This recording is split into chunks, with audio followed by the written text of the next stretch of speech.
রংপুরের তারাগঞ্জে নানা আয়োজনে পালিত হয়েছে যুবদলের ৪৭তম প্রতিষ্ঠাবার্ষিকী। আজ বিকেলে উপজেলা বিএনপির দলীয় কার্যালয়ের সামনে থেকে উপজেলা যুবদলের সদস্য সচিব নূর হোসেনের নেতৃত্বে কয়েক হাজার নেতাকর্মীর অংশগ্রহণে বর্ণাঢ্য র্যালি শহরের প্রধান সড়ক ঘুরে নতুন চৌপতি এসে শেষ হয়।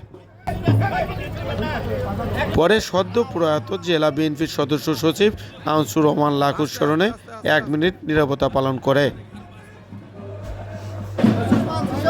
উপজেলা বিএনপির কার্যালয়ের সামনে জেলা যুবদলের সহ সাধারণ সম্পাদক মাহমুদুল হাসান সহ জেলা ও উপজেলার নেতৃবৃন্দ বক্তব্য রাখেন। এ সময় তারাগঞ্জ উপজেলা বিএনপির সাবেক আহ্বায়ক অ্যাডভোকেট মাকদুম আলম উপস্থিত ছিলেন এবং তারাগঞ্জ উপজেলা বিএনপির বিভিন্ন অঙ্গ সহযোগী সংগঠনের নেতৃবৃন্দ এই র্যালিতে অংশগ্রহণ করে এবং আলোচনা সভায় উপস্থিত ছিলেন।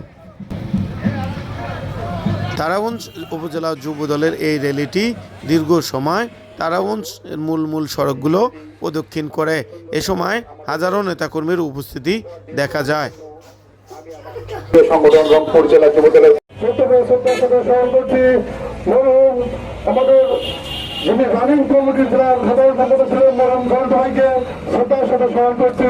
রংপুর জেলা যুবদলের সাবেক সাধারণ সম্পাদক, রংপুর জেলা বিএনপির জাতীয় সদস্য সচিব মৌলানা আনসুর রহমান লাখু ভাইকে শ্রদ্ধার সাথে স্মরণ করছি। তার